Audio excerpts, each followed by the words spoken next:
Hello everyone. See it in my thing. Alright. Shall we? Let me go to the right scene. Welcome in everyone. Thank you for joining our Deep Dungeon panel. All the oh great, I've already broken it. Where is it? Oh, you know why? Because when we swapped out the windows, that's why. Nope, that's not it. So yeah, welcome in guys. We are doing a Deep Dungeon panel today. Last year there was a Deep Dungeon panel about kind of how to get Necromancer, and we're kind of take it a step further today and kind of talk about, well, what happens after you get Necromancer, after you get the clears. Is there anything to do with Deep Dungeon and, well, our areas more Deep Dungeon solo? What can you do? What is the community doing? Why are we still doing this content? Why am I still doing the content even long after we've gotten the clear and stuff?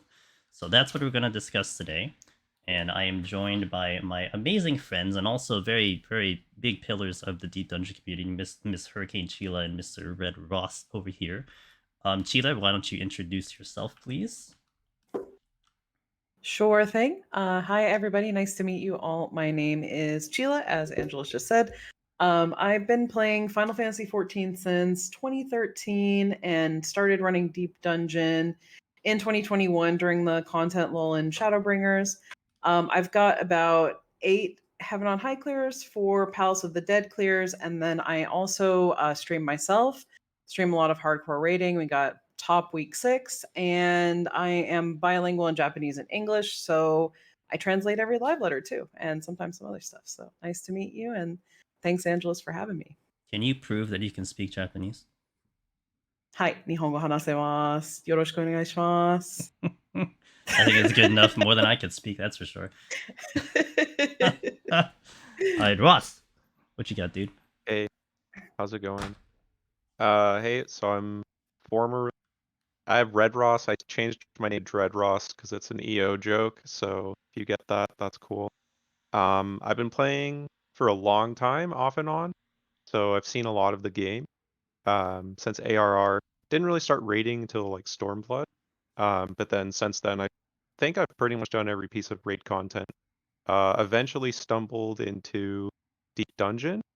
My first clear was roughly just about 2 years ago in Palace of the Dead, and since then I have all of Heaven on High done, all of Eureka Orthos done, and I have 2 jobs left for Palace, and then I'll be done, at least for my first clears, and then I can start doing more of the stuff that we're talking about here today. And you're currently working on Asher, right, Ross? I am the easiest job, and then Warrior's the hardest, right? Very true. Absolutely Yeah. the hardest. Yeah. Yep. Can confirm. And what's your PB for Asher right now? 197. So we're almost there. Close. Just need the right run. It'll come, I'm sure. Hopefully it doesn't take Yeah. 6 months like it did for me. If not, at least people are enjoying my suffering along the way, so It's true. at least there's that. Great content, the suffering, the best Yeah. content, to be honest. Yeah. And I'm Angelusdemonus. I am a content creator on Twitch and YouTube. Grew my channel through Deep Dungeon. I do a lot of POV runs of Deep Dungeon when I post them up. We do a lot of guides as well. I'll actually be working on one later tonight if you guys want to see that. I started playing this game since 2.0 beta ARR. I have kept my sub ever since then, so it's 10 plus years of this game. I played Deep Dungeon once it first released back in 2016, and I'm still playing it up till now, so it's definitely something that I've stuck with. I have Omni'd PUTD and Heaven on High, and I'm currently working on EO, Eureka Orthos, very slowly, so we got 5 more jobs left, and we'll get that eventually. I'm hoping I should get that before Dawn Trail comes out, but I'm kind of taking my time with it, especially since we have a year. I was highlighted in the Square Nexus Dev blog, which is really nice of them after we did our AGDQ run at the beginning of the year. So that was a lot of fun. We'll talk a little bit more about that later. But the links will be there. We'll actually be sharing this slide for guys to check it out after stream if you want to. So the links will be there, as well as the YouTube, the archive will have all that information as well. So that's a little bit about me. Now, so you reached the bench, as we were saying. So what is there to do with Deep Dungeon afterwards, right? You got your titles, you got your clears. So is there anything to do with the content? And the first topic we'll go over today is scoring. Miss Sheila, that is your topic. Go on ahead. Thank you so much, Angelus. Yeah, so you've reached that bench. Now what happens? Suddenly you're looking at it and you realize once you leave the bench area, you actually get a score that pops up on your screen. And so you might ask yourself, what is scoring? If you could jump to the next slide, Angelus. Sure thing. Thank you. Oh, it switched scenes did I go to to? the... Oh, did I do that? Well, hold on. Okay. I think I need to redo that again. But you can keep talking, right? Hold on. Okay, yeah, I'll keep talking while you say that. So, yeah, so you might be asking yourself, what are those crazy numbers that come up when I complete a run? And that you would have already seen when you got to floor 100 in Palace or 30 in Heaven on High and EO. Well, the really cool thing about Deep Dungeon is, besides the fact that there's just, being able to clear and get this really cool title, there's also a leaderboard that goes along with it. And if you go to the website, the leaderboard website, you can actually see solo rankings and party rankings for every single Deep Dungeon. And this is a system that for a long time in the history of Deep Dungeon was actually quite a mystery to runners. It took us a while to uncover all of the different pieces of this that actually make up scoring and make up those numbers that you see.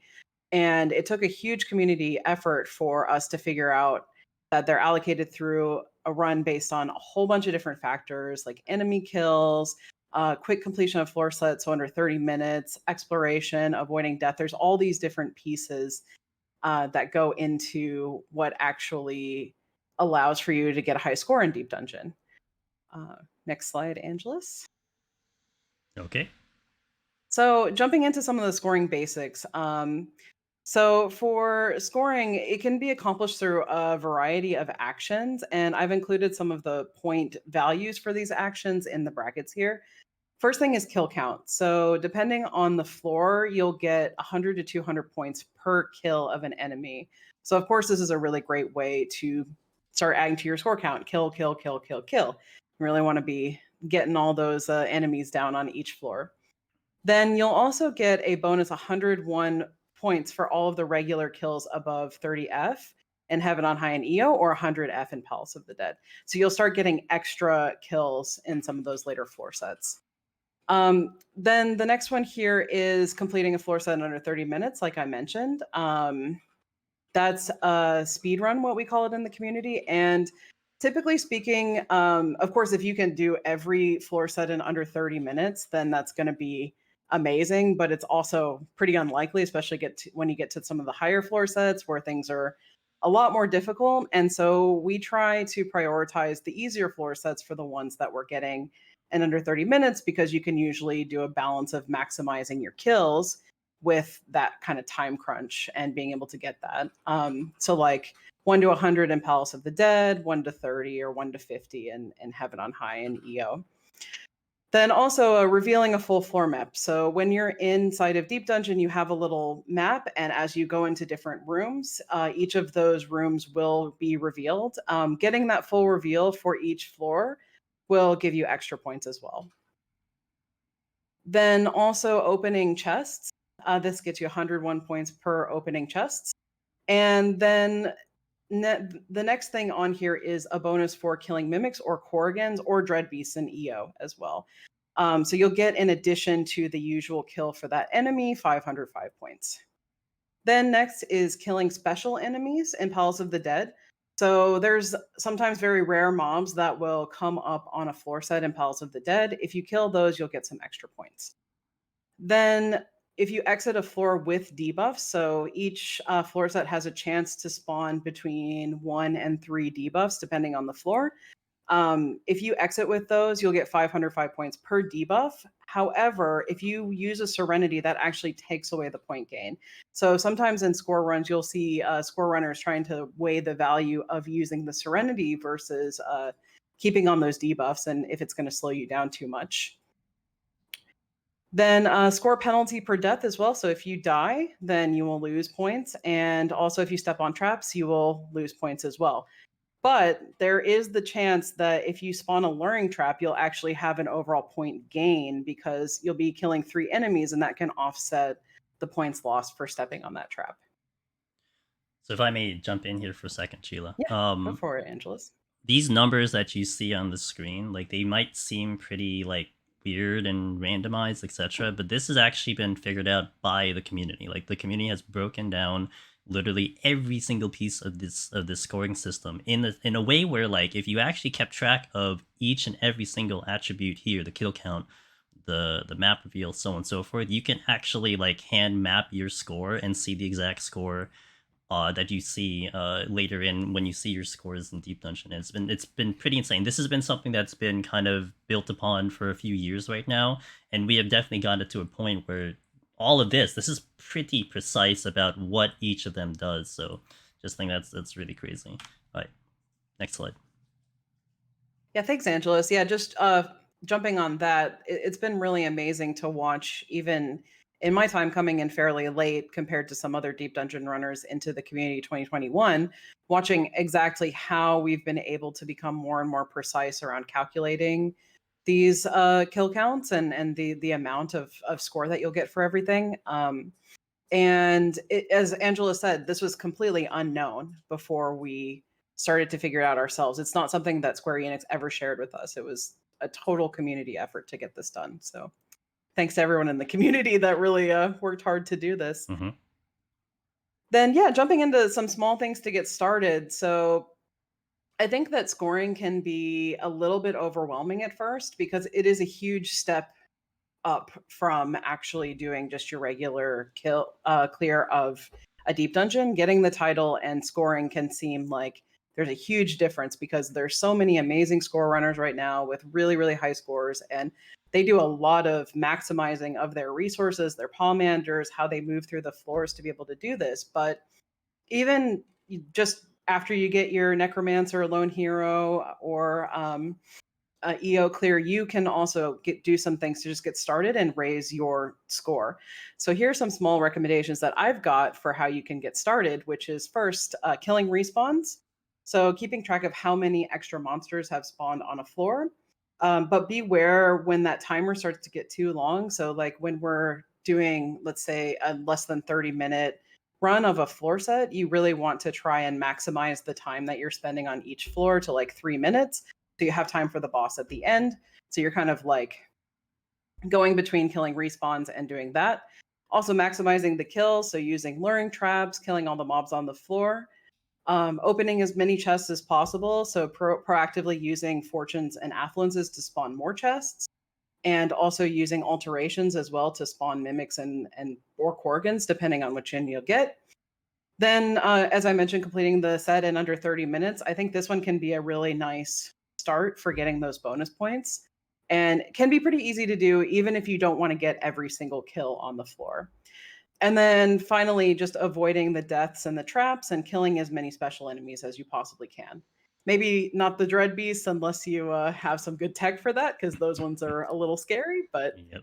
you know, otherwise special enemies are really good to focus on too. Yep. Okay, next slide. Yeah, next slide. Alrighty. And then finally, how far do I have to go for it to be considered a score run? This has been kind of a bit of a topic in the community lately, is what does it mean for it to be a score run? But I want everyone to remember that no one has been able to become good at this overnight. Everyone had to start somewhere. And so even if it feels daunting to have to think about all these different numbers and techniques, it's useful to sort of just do it kind of one at a time rather than trying to actually integrating every single thing at once. So take it slow, maybe try and getting a floor set done in under 30 minutes or full killing one floor, something like that. Don't feel like you have to do everything all at once. And kind of like up that level of difficulty over time rather than all at just one big moment. And that's me. Thank you so much for listening to me talk about score running. so before we move on to the next section of speedruns, like would you say when you were doing your journey through your first clear, etc., were you focused in on score, or were you focused in on the clear? So when I very first started, I was mainly looking at the clear, but as I kept working towards getting that clear, I started to integrate some small bits of scoring into it because I wanted to try and be on the leaderboard. And so even when you're going for that first clear, for those that haven't cleared yet, there are still, I think, some techniques that you can use, especially on the lower floors where the stakes are a lot lower, to try and get yourself on the leaderboard, which is very competitive these days, especially on Ether. The leaderboard is crazy over there. There's so many incredible score runners. So if you want to have a bit of a higher spot, you can start at least a little bit small, like 1 to 30 even, just trying to get those speed runs and killing as many mobs as you can. I think it's a good way to get started. Would you say was there like a noticeable shift in terms of how you play when you kind of approached it more towards scoring as opposed to the clear on your end? Absolutely. Yeah. For me, I feel like I have to focus a lot more when I'm doing score running because I'm trying to beat that timer and also get as many kills as possible and like look for lurings. I'm really thinking about how to use my palms so that I'm balancing that sense of like, okay, I want to get the most out of these early floors as I possibly can to boost my score up before I worry about the later floors while not depleting my palms. And in something like Heaven on High, I'm worried about my Magicites because if I see a big room, I want to Magicite that. That's like a huge point gain. Mhm. But at the same time, I worry about, not picking up another Magicite. And you'll get those meme runs where you won't see that many Magicites and you'll have to kind of weigh that possibility against getting those extra points. And so I think it's always a give and take. Mhm. Yeah, I know on my runs, especially when I was doing it from the beginning and we didn't know what the scoring was and we are just throwing out like, random ideas of what could be boosting the score. We had no idea back in the early days. I know once we got this information, I think it was the speed runs for me, like trying to get it under 30 minutes, that really shifted my entire kind of like mind frame of how I do the climbs, because now it's like you're really trying to optimize like how you get to the exit, how you manage your palms, and how to get it within this actual tangible bonus that exists. And I think that later on helped me through like my later clears as well into the higher floors, because now I have this mind frame of actually going quicker. And then it kind of, I think, just sped up my entire process of going for my own clears. So I know like Yeah. that for me is the memorable shift. I mean, aside from like, getting the kill count and whatever. But yeah, that was big for me. Yeah, I completely agree with you. I think that like trying to keep it within 3 minutes on a floor and also checking for respawns. So like comes to a point where you're like, okay, I'm right on the line of when I need to be moving on to the next floor. Do I go for the respawn if it's like close by, or do I just go straight to the next floor? Like there's always that kind of push and pull. And I think that makes it a lot more exciting for me than just regular running of the content because I feel that kind of intensity and urgency to keep moving forward. Yeah, you're pushing for something actually tangible. Like like if you go for this thing, you will get a result out of it. For sure. Um, Exactly. Yeah. Exactly. thank you, Sheila. And then to kind of shift it into Ross's section, Ross will be taking over the speed runs, but kind of to segue into it, Ross, have you done like a lot of scoring on your end for your runs?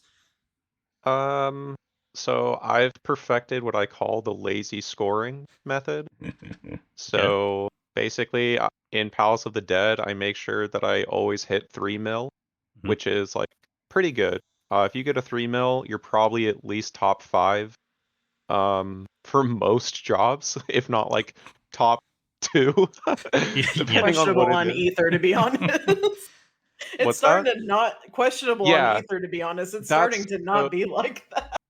yeah, it depends on the job. Like, and honestly, I love that. Like, for some jobs, like, you need to get, like, for machinists, or warrior, like the super popular ones, right? Like you actually need to start trying even more than just a 3 mil. Yeah. But once you start getting to, yeah, like jobs with lower clear rates, a 3 mil will keep you on the board for, Lord, I don't know, years, another decade maybe. Like Hmm. people, so that's kind of lazy scoring. That's what I do. So I pretty much do, the easy sets. I always try to make sure I get score out of them, and then after that, I just always get reveals, which are a ton of points just for free. And I'm the type of person who likes to check every single chest, so Yep. I kind of kill two birds with one stone there. So, Yeah, I'm with you on but just. I definitely get to a certain point where I'm just like, okay, I'm only going to try to clear now, Mhm, and I don't care about score at all. mhm. So I That's will lose reveals, I will lose kills. I just want to get my clear, please. that's So that's that's completely fair. And yeah. thank you for your thoughts on that. Now to kind of shift us into the next section, which I guess maybe I'll start it off with this question to you, Ross, and then it'll get into your explanation of the speedruns. Would you say that because we have the speedrun bonus in scoring, do you think that that was maybe a catalyst for people to do actual speedruns in Deep Dungeon, or do you think they were just kind of two separate categories? And go on ahead.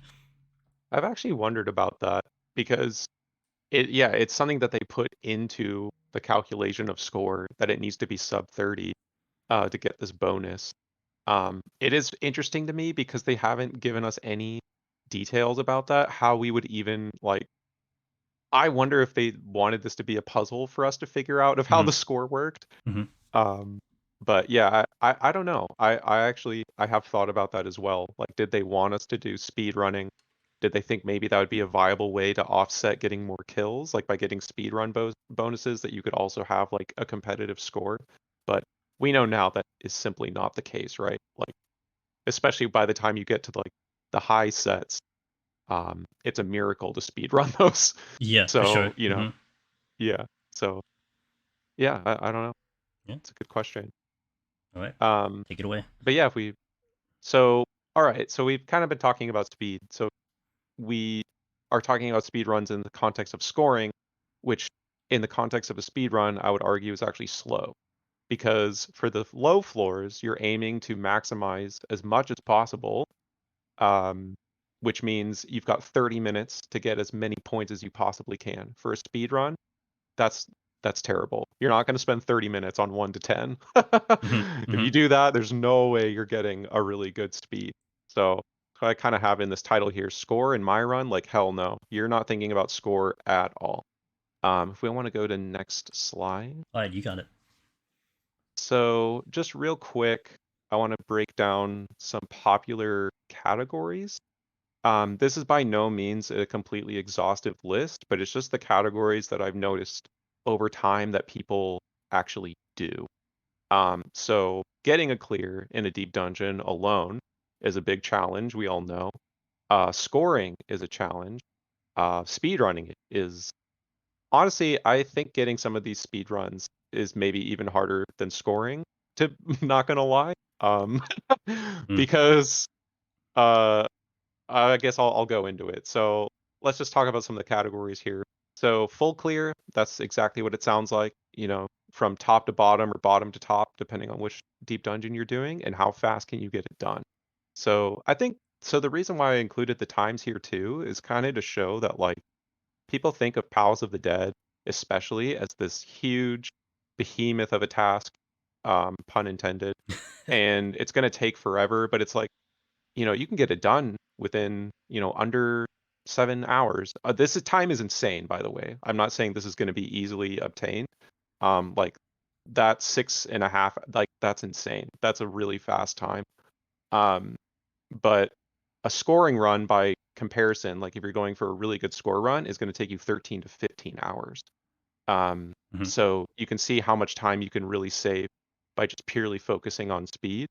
And there are people going for their first clears that I think could expect to be, closer to the 10-hour or less mark if you want your necromancer. So I think putting these times here kind of shows you that this is maybe a faster process and it's not so intimidating. But if you want to get times like this, um, you really got to push. So we've got like a 6.5 ish for Palace of the Dead. We have like just a barely sub 3 for Heaven on High.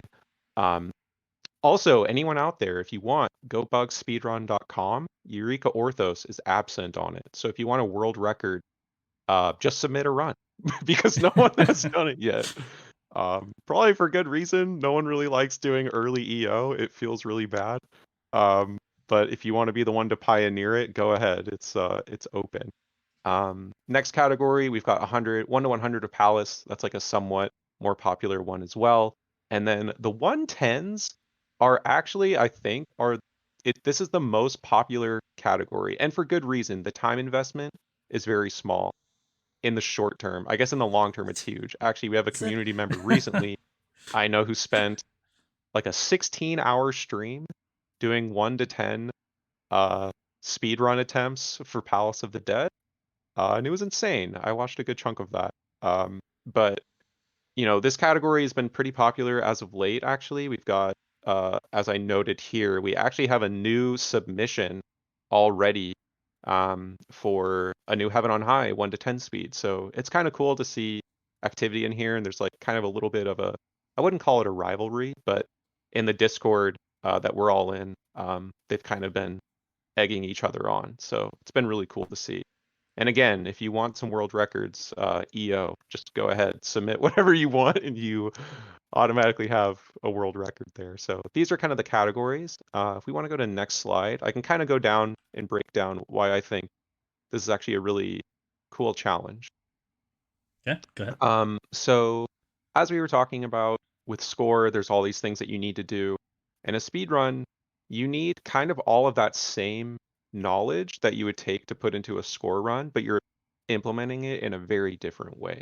So I don't know how familiar people are with speedrunning in general, but there's this idea of routing, right? Where you know where you're starting in the game, you know where you're ending, and typically video games are somewhat static in the context of like what is available to you, right? It's like you can get X item here, you can get Y XP doing this.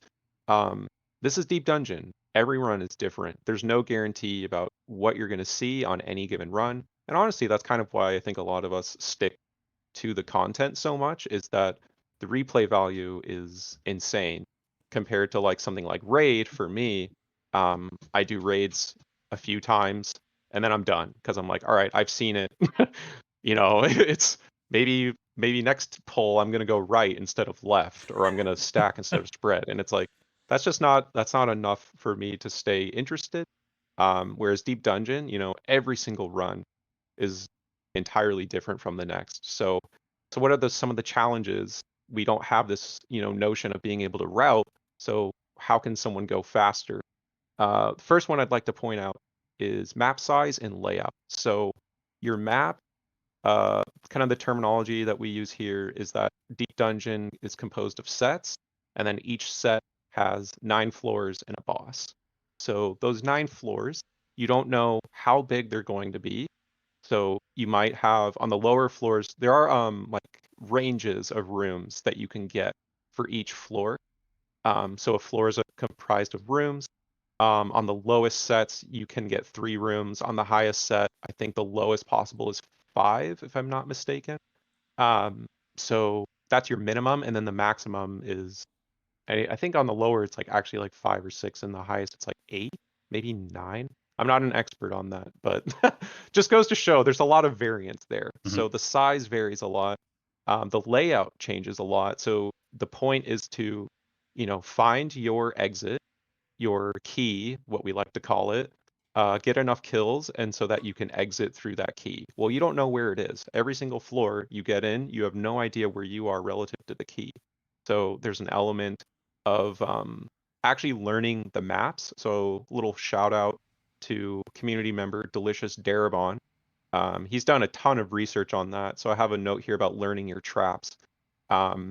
For Palace of the Dead, he has most of like the end of like I'd say the last 70 floors he has like pretty much memorized, like all the traps and the map layouts. So that's a huge advantage that you can have, and that information is out there, where even though you don't know exactly what layout you're going to get, what configuration of map you'll have, just knowing where things connect and how things connect can really help you make decisions about how you're going to move. And likewise, knowing where traps are can really help because you might want to use a site or a safety later for a specific purpose. So if you just kind of know where traps are already, you can really help yourself save a lot of time there. Next section I want to talk about is kill count.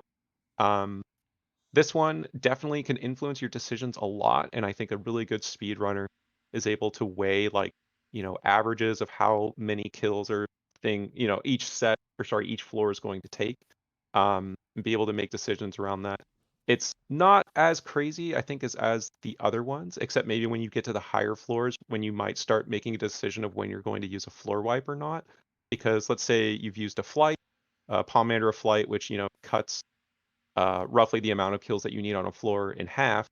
You're probably not going to be using a floor wipe on that versus when you're on the higher floors, non-flighted, you could get upwards of like 10, 12, 13 kills. So it's one of those decisions that you need to start making, and just knowing that is pretty powerful, I think. In the same vein, what available enemies you have is always going to be different as well.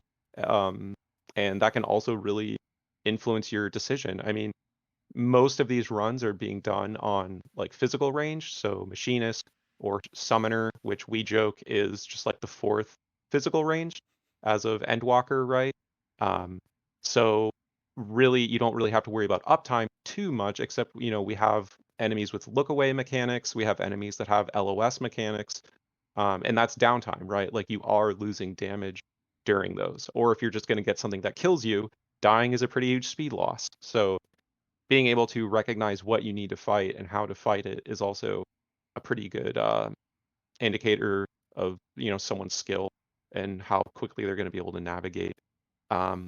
This next section, chest locations and pomanders that are within them, I think that's what most people are familiar with how lucky a run can be. All the things I've mentioned previously are other factors of RNG that I think are more subtle, but what people pick up is definitely the most noticeable. And the advice that we always give for clearing deep dungeon is just pick stuff up, just pick up good stuff and you clear. It's that simple. So as far as like the speed run goes, there's more decisions there because you're not going to check every single chest because that eats time.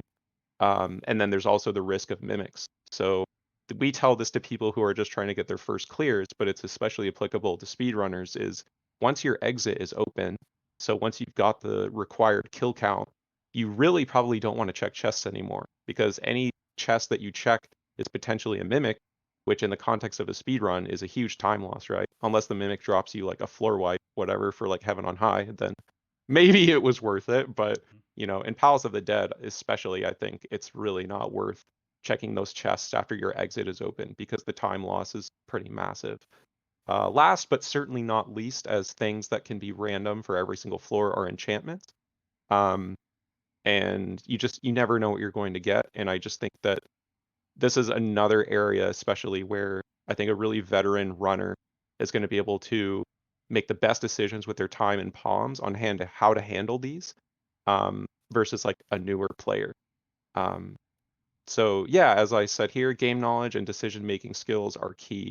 So this is kind of where I do think that getting these insane speed times really showcases player knowledge in a way that score running does not, even though they do actually use a lot of the same. Uh, it's the same knowledge base. You're just applying it in a different way.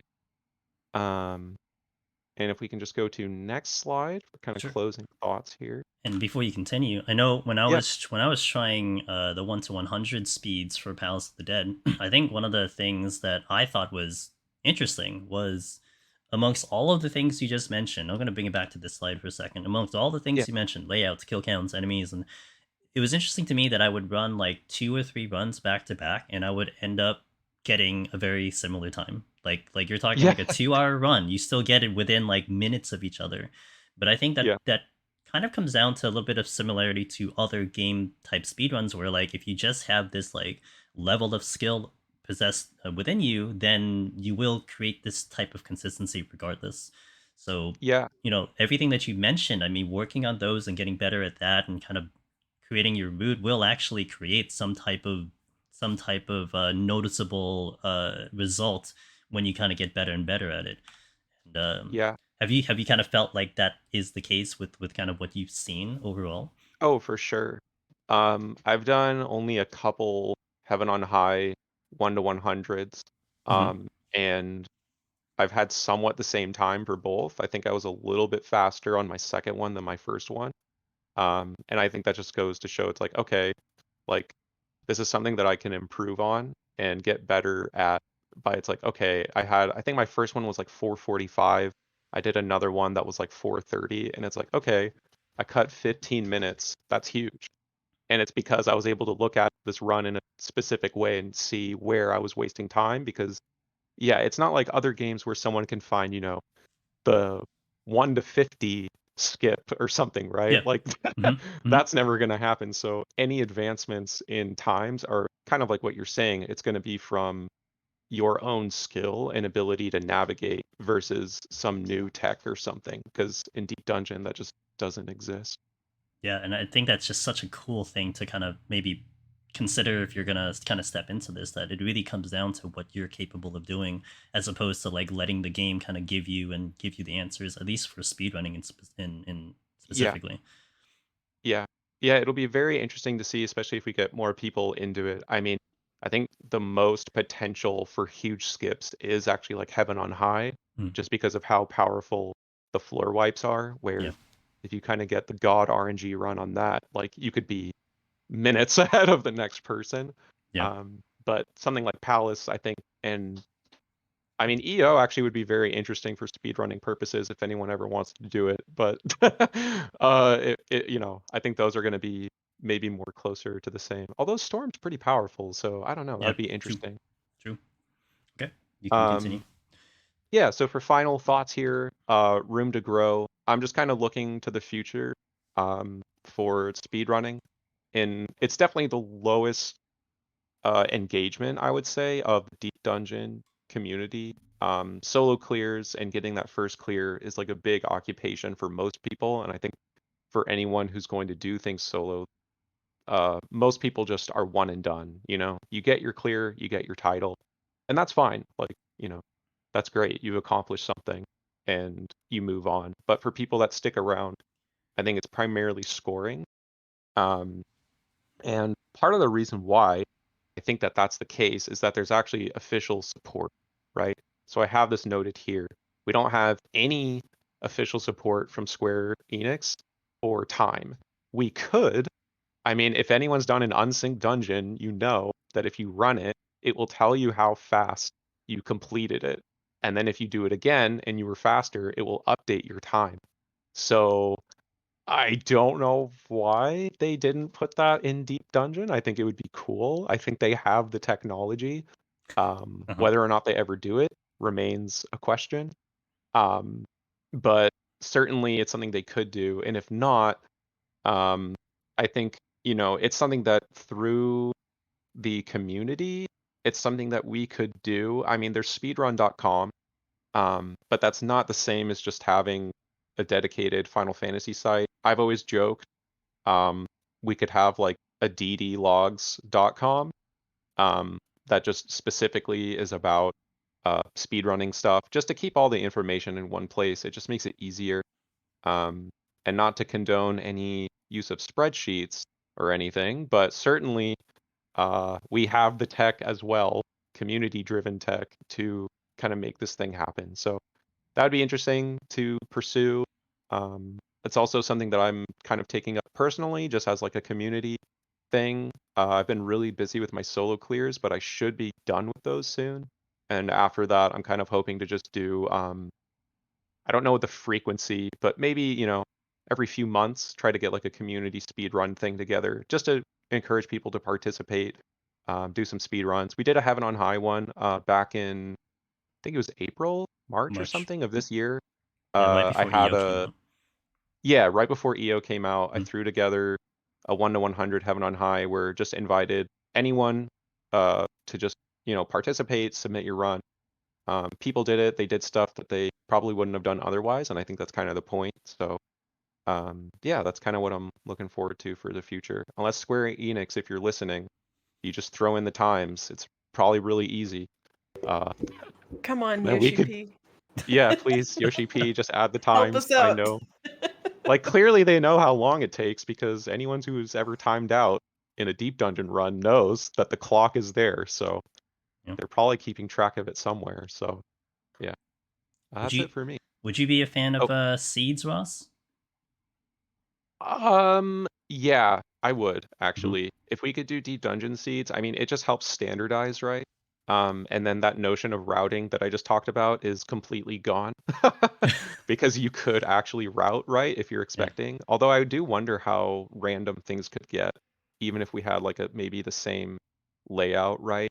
Um, there's still like kill counts, palms, everything. But assuming we could, yeah, like get like a true like clone of a seed for every single run. I do think that would be cool. It could be its own category, right? Like you could have a seeded run versus an unseeded run, and those could be Hmm, separate categories. But yeah, I that think would that'd be be cool. awesome. Yeah. Yeah, kind of little known fact. With the community, some of the community knows this is that there are in fact seeds in Deep Dungeon, Yeah. but it's just unviable to kind of coordinate that because I think what has been figured out was if you were to queue up at like the exact same like IRL second and everyone queues up right Yeah. on there, you will get the same layout. And we had actually Yeah. tested that a couple weeks ago, and there were a little bit of variances if people used flights, but basically the map layout where the exit, I think not, no, where you started, I don't think the exit was the same, but I think where you started was all the same layout. So stuff like Yeah. that like does exist on the back end. It's just, I guess, harnessing it into something controllable that's gonna be up to Square next to take care of. So Yeah. And I mean we know, as far as the Dawn Trail first keynote, they were saying they have deep dungeon plans. yeah. Hey, listen to us. We know what we want. Yeah, We've been doing this please way more than anyone else. Like, we know what would be cool to add to Deep Dungeon. So read our maybe, feedback survey stuff. yeah, we know what we want. Please give. Thank you, Ross, for your Yeah. knowledge on that. Now, kind of to wrap up the speedrun section, I do want to make a good point of games done quick, which I was on at the beginning of the year, and that a lot of people would maybe argue that that is definitely the pinnacle of a speedrun event, and I was shocked that they let this run in. Of me just literally doing 171 to 180 Palace of the Dead on Machinist, but on their definition of what a speedrun is, they considered it a speedrun. So, amongst everything that Ross had mentioned about, wanting maybe more people to get into it, of those runs that are there, the stuff that are at speedrun.com, I mean, if you're just looking at something that is categorized as a speedrun, I mean, this is something that could get you into an event like this. I know there have been gamers that have been trying to do like the dungeon speedruns or like the MSQ speedruns, etc. And I hope one day they do get into the main event, but if you're thinking out there that this is a goal like it was for me, like this was definitely a bucket list goal for me to try to hit to. And I was doing other games trying to get onto this event, but shockingly I got it into the main game that I played. So something to consider, as kind of an end game goal, or something to strive for, that you can very well submit to events like these, not just Games Done Quick. I mean, there's so many out there. So that's an aspiration for you. This can be a method for you to get in there. So give that some thought. Um, but yes, also, we will move on to the last section of Deep Dungeon Self Sabotage. We went through scoring, we went through speed runs as methods of what you can do post clear, and now we'll step into the final section of all the other things that have been covered by other gamers that have done this content. And also, we should have time at the end for a little bit of Q&A. So if anyone has questions, again, we're kind of recording it both on the Twitch chat and if you guys are in the panel room. So if you just have questions, just toss them into chat. We'll try to put it down, and then we'll try to get to as many as we can. And we're putting it on a doc as well. So if anything doesn't get answered by the time we cut off, we will have that doc. We'll answer it there onto it and everything. So just keep that in mind as we move along towards the end of our panel. So self-sabotage, again, it covers a lot of things, and as we go through the slides, it kind of hopefully makes sense to you if you're kind of wondering what that is. And as I joke here, when the content isn't hard enough, when you're still looking for a challenge, there are still ways that the community looks for to push their limits into it. And one of the big ones that has been done by a lot of community members is the no jobstone challenge, where they just take off the jobstone and they go into classes. I have not. I tried it one time. It didn't go too well, but it's not my priority to go through it. But there have been quite a lot of community members that have taken it very seriously and have gotten clears. And when you queue up, you can do any deep dungeon. You can even do Eureka Orthos as a class. The limitation there is that you are only up to your level 50 stuff. So whatever you get up to level 50, that's it. You don't have any other abilities and whatnot that exist on the higher levels. So that's already pushing, the limits of what you have to do on the class to make it through. And here, the screenshot, your score, if you didn't put up a regular job score onto the lodestone, it will show up as the class itself. It'll have the symbol as the class. So if you want a little bit of bragging rights and get on the top 25 leaderboard as a class, that's something that you can always strive for. And really, there is really no reason to do this except, if you just want the challenge, if you just want to see what you're capable of. Maybe you like destroyed ninja, you destroyed warrior, and you're wondering, okay, what if I kind of lessen the abilities of that job and see how I do. And it is also a nice challenge to see where you stack up in overall Deep Dungeon, right? If you're really good with your pomanders, if you're really good with time management, this is kind of the further way to challenge yourself and to see where how you do with the limited toolkit. One notable one that I would like to mention is our buddy Aurora Moon, who has been working Conjurer. I believe it is I believe today he should be going live today in a couple hours. I think he's on his 28th attempt.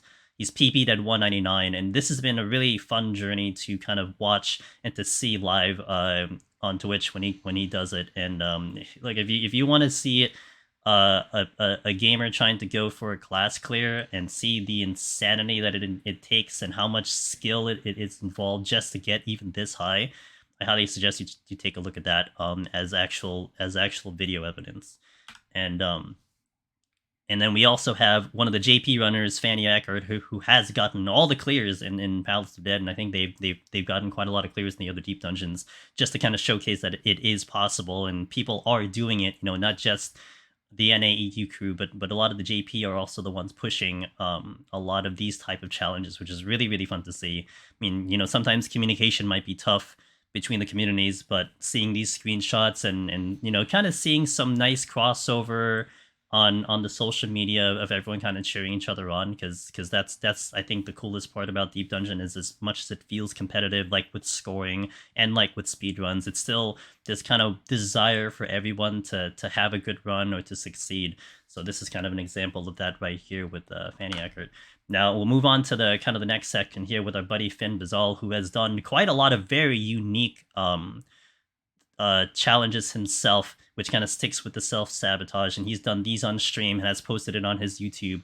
More recently, he's done the shader challenge, where he actually shifted his entire screen into black and white and tried to clear that way, which is a very interesting kind of visual presentation, doing it on Machinist. He's also done a first-person, completely first-person. The entire video is in first-person, and he clears on Ninja. And then he did one Warrior one where he just literally RP walked the entire way up.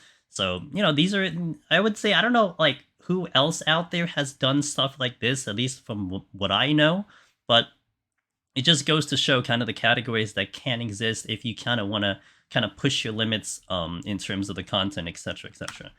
Now, one of the ones that I kind of liked in my early days of doing Deep Dungeon, and something that has helped other gamers, and I know Chiela said before a long time ago, Heaven on High, that it helped her when I did this specific run, was trying to go in without the regen potions. Now, it's kind of your first time with Deep Dungeon Solo, Deep Dungeon, you're not too sure about Deep Dungeon General. We have these potions that easily defined as regen potions, which is very specific to which dungeon you're in. So if you're in Palace of the Dead, it's sustaining potions. If you're in Heaven on High, it's Empyrean. If you're in Eureka, it's the Eureka potions. And they give you kind of a passive regen. And that actually has been updated as of one of the recent patches, where it used to be a 15-second cooldown and a 15-second duration. Now they've upped it to 30-second duration, which has been quite the nice quality of life. But it's one of the key features as to why you're even able to solo a deep dungeon. But there are some jobs that are capable of doing it without these potions at all. And kind of the popular jobs for that are usually the healers are usually very popular. Red Mage is kind of one of the ones that I would say is a little less popular, but it is still capable because of its self-curing. And tanks as well, for certain instances, like in Heaven on High, it's one of the ones that is definitely viable. For Pals of the Dead, it's more on Red Mage, so on and so forth. And this is like a really interesting way to actually go and farm your potions, since they are a little bit tough to come by, especially if you keep getting to the higher floors and you're just burning through these potions, especially in Palace of the Dead, and you're starting to run out. It's like a nice little way to kind of present a challenge, but also to get yourself to farm these potions up on your own. So something to think about as well. And it's been fun. I tried it one time on Machinist, where I had to use it on the bosses. So I had to use the potion on the bosses themselves, because there's no way I'm getting through Machinist without killing bosses in Palace of the Dead, and without having the regen. But trying to go through that run, going through the actual floors 1 to 9 and killing everything without using a single potion, was a really interesting experience, because it kind of taught you how to really make sure that your kiting was on par, kind of keeping your distance, knowing what to pull, because you had to be a little bit picky. You didn't want to pull like a caster, which would just do constant damage, and you had no way of curing that through. So that is one thing that is something to keep in mind with that. And also with Heaven on High, one of the good ones was the tank, because that is like an exercise of managing your defenses and so on and so forth, so that each pool that you have, you get the most most duration before your HP runs out. And one thing with Warrior, which I have listed here, with the big change that they had back with Endwalker and their healing ability, that was a big change for Warrior, to be able to self-heal literally per enemy that you hit, and that really propelled Warrior, I think, to such a high popularity because of that, and it opened the door to run like this. So other sabotage runs that we've done over time, one of the ones that I had a lot of fun with was charity streams, where I ran this idea out of where viewers can donate money to make me use Pomanders and Protomanders. On my stream, I always, people would ask like, oh, what if I have this channel redemption where someone can redeem something and they will make me use an intuition on the run. And I try to use it like the moment I see that redemption. But that intuition doesn't really affect the run. I mean, it's really just like literally just a useless Pomander, especially for just running solo. You're trying to get the clear. I mean, money is great, but it really doesn't like power you up or anything. If anything, it puts you in more danger. But I've never allowed like people to kind of do something with other Pomanders like a Petrify or Matterslide, because I didn't want people to manipulate the run. Especially because I'm putting it out there. Maybe someone wants to see those higher floors. Maybe they want to learn something. So I didn't want to break the run, early on, just because someone wanted to, burn their points. But the charity streams kind of allowed me to do that, because in that situation, I didn't care if people put down money for me to blow all 3 of my Magicites in like 2 minutes. It all went to charity. And that was such a neat experience and such a neat challenge, because you tried to see how far you can get with your power-ups kind of getting used at will.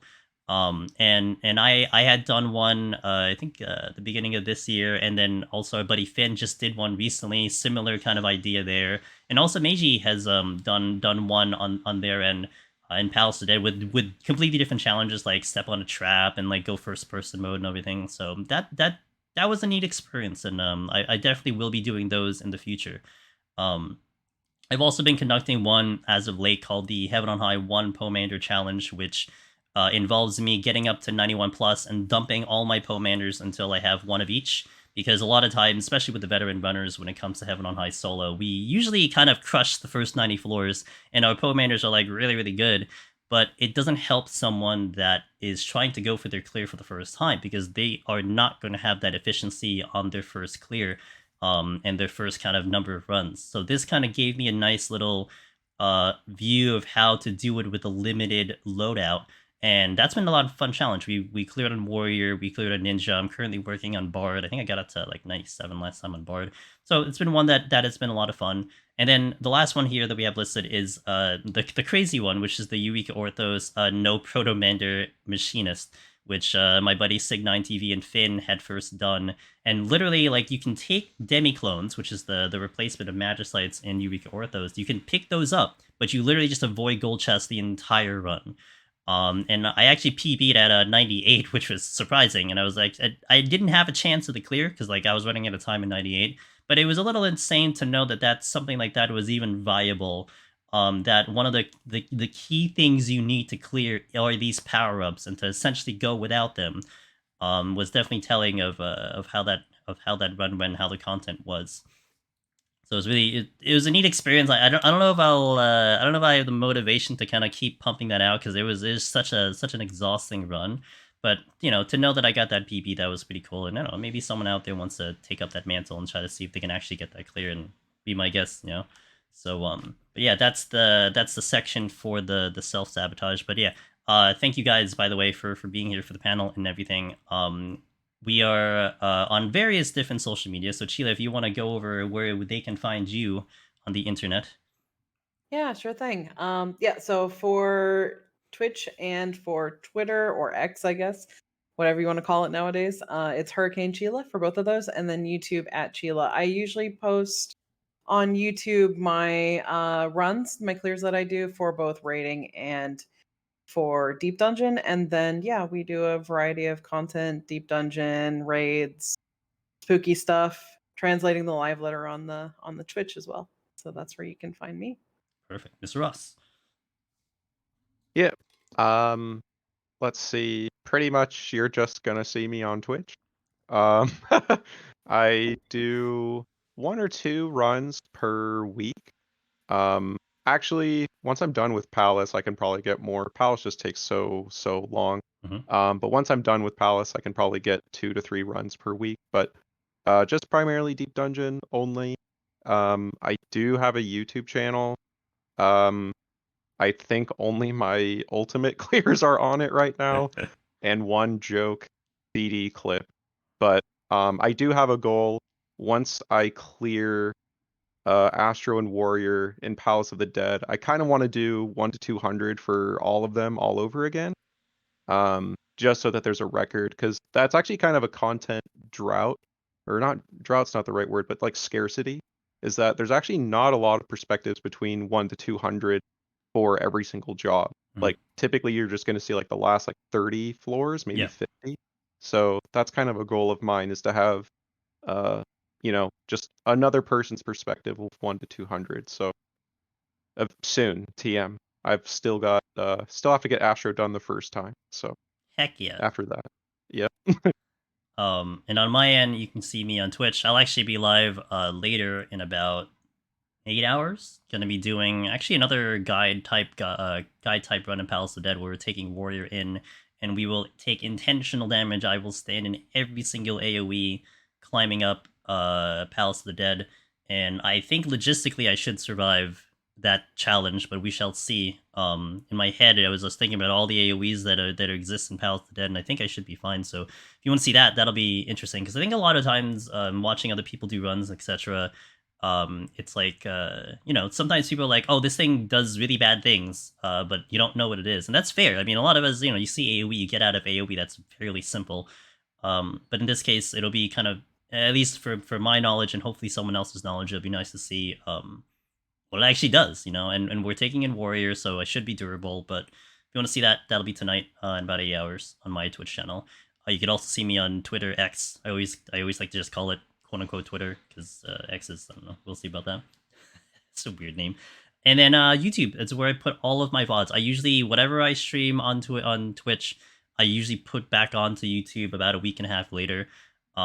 And kind of to what Wash was saying about kind of the lower floors, etc. I remember back last expansion, people were like, "Oh man, I really want to see like the ones that you didn't clear, because they were really really good learning tools for myself to see what happens when you don't actually succeed." And before I was only posting up clears, but now I just post up everything. So if you miss a stream at one point and you're kind of curious how the run went, you could definitely at some point see it on my channel. And then lastly, what I do want to mention our Discord, discord.gg/ffxiv solo. If you guys are on your own journey of Deep Dungeon solo, or even Deep Dungeon in general, and you want a community to talk to, this Discord is busy, is bustling, and we love to help anyone coming in for their own journeys, etc. And everyone cheers each other on. It's such a cool thing. Like, no matter who you are, even if like you've only said one thing and you're like, hey, I got my clear, like so many people are like, congratulations.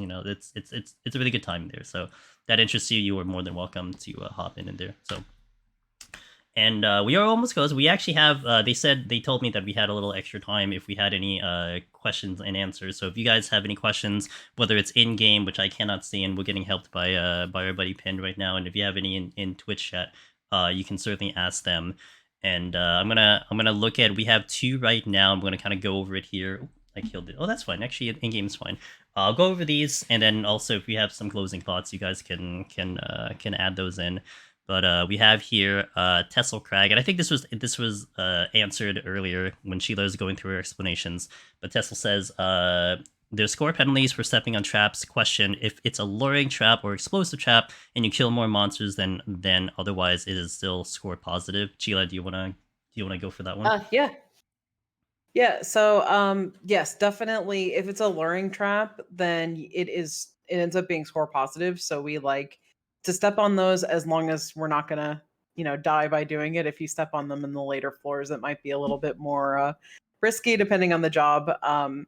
And the explosive trap, yes, so it can as well be score positive as long as you're killing enough mobs to kind of like offset the loss of that explosive trap. But we will often use those as well, either to save time or to help us kill a lot more enemies on a floor than we otherwise would have without stepping on it. Okay. Hopefully that was a good answer to you, Tessel. And then we have Eskin asking, is there really a way to figure out what a mimic or what is a mimic or not before opening chest? Who wants to take that? I'll do a quick. Yeah. It is possible only for gold chests, or sorry, not gold chests. That's the one you'd want for bronze chests. Um, there's like a couple tricks, right? I know if you're, let's say if you're like in a rage, you could try checking a bronze chest. And if you can't open it, that means that it's probably a mimic, right? Because you can still open bronze chests only Yeah, in in the rage. Yeah. transformation. Yeah. Yeah. So if it doesn't open, I think that means it's a mimic, right? I think there's also a way that you can kind of like do a slide cast or an action as another way to check. But again, that only works for bronze. It doesn't work for gold. So unfortunately, you just got to check Not those and really. find out yourself. Yeah. Yeah. Hope for the best, basically. Yep. Or if you're score running, you want the mimic. So Yeah, you'll be True. happy. You'll be like, "Oh yeah. my god, score points. Great." Yeah. Okay, so I'll start with Sheila. Sheila, do you have any closing thoughts of before we wrap up here? Yeah, I thank you so much for having us. I hope that was really just pretty informational for everybody and that you learned a lot about scoring and all these topics, and hopefully it's inspired some of you to give it a try and push away from just the base clear to other stuff that you can do. I mean, we're coming into a bit of a content lull, so there's not any better time than right now to try out these different ways to do deep dungeon. So give it a shot. Yeah, and ironically, during these quote unquote content lulls is when you see more people just Mm, constantly and consistently try to engage with Deep Dungeon because it's like, oh, like yeah, yes, I have time to do it. So you certainly, if you're in that kind of community sense, you will have people around you that are still going for that title, even up to now. Even when it was a little bit quieter, people are still hunting those titles down. So if you need someone to kind of compare notes with, that is certainly there. Miss Ross, any last thoughts on your end? Yeah, I mean, just kind of want to echo the same thing that was said. Um, yeah, glad to be here, talk about Deep Dungeon, favorite content, best content in the game. Um, I will say, yeah, this pre-expansion kind of content drought. This is the best time to get into Deep Dungeon. I think actually that was when I got into it was Shadowbringers. Well, that one was particularly long because of yeah. Yep. all the COVID, right? And Mhm. they were impacted by that severely. So that one was even longer, but that was when I started actually as well, was the before Endwalker. So yeah, I definitely joined the Discord for sure. Um like Angelus said, there's always people who are trying to go for their title and you're always in good company. And there's just a ton of resources there too, that will definitely help you. There's a lot of people that want to have something to study before they go in. Some people are kind of like me, and I don't recommend it, where instead of trusting someone that a stove is hot, you have to put your hand on it to figure that out. That's how I do it, but I don't recommend that. Uh, it's not very time efficient, but if you want to do things and you want to study, definitely go to the Discord. There's links to VODs, there's links to just how Deep Dungeon works. So I definitely recommend going, and just any specific question that you might have, I guarantee someone will be able to answer it. So definitely check Yeah, that out. we've got a great FAQ in there too with lots of Yeah. tips for starting out. So Mm. Yep. definitely come check it out. It's a great community. Yeah. And my last words, yeah, I mean, really anyone out there, it doesn't matter your skill level, doesn't matter who you are. You're just playing, if you're just someone who plays the game and you like the content, just come on in. It doesn't matter. I mean, it's just really that simple. No matter who you are, we will help. We'll give as much information as possible. I think that's the thing that has been fantastic with this community, is that if we have information, we are going to share it. So Yeah. just ask and we'll answer. It doesn't matter. Some people have come in with like, oh, this might be a dumb question. No, it's not a dumb question. It might be your first time. These questions might also help someone else answer something maybe they were sitting on. Maybe they thought it was a little bit dumb, but now someone actually stood up to ask that question. So just ask anything. And these guys with me, they're going to be streaming on their end for Twitch, probably Deep Dungeon, mix of that. Like I said, I'll be live as well on my end. So if you want to come back and share your journeys, etc. And even when Dawn Trail comes out, I know I have plans for Dawn Trail. I'm going to be hunting down the world first for those new classes in one of the deep dungeons, and trying to redo all the other jobs again if there's any changes. So this content for at least myself and a lot of my community, a lot of the deep dungeon community, is kind of yearly. You're trying to look for different challenges, you're kind of seeing what you can do on other jobs. So there's always going to be someone running the content. So if you're interested, come on in and we shall help. But thank you, Lunarcon, for having us. Thank you for having this panel. Thank you for having Deep Dungeon on your convention. And maybe next year we'll do it again for a different topic. But yes, thank you guys, and thank you for having us. See you guys. Thank you so much, everybody. Bye. Thanks, Have a y'all. good night. Have a great one. Enjoy the rest of LunarCon. See you guys.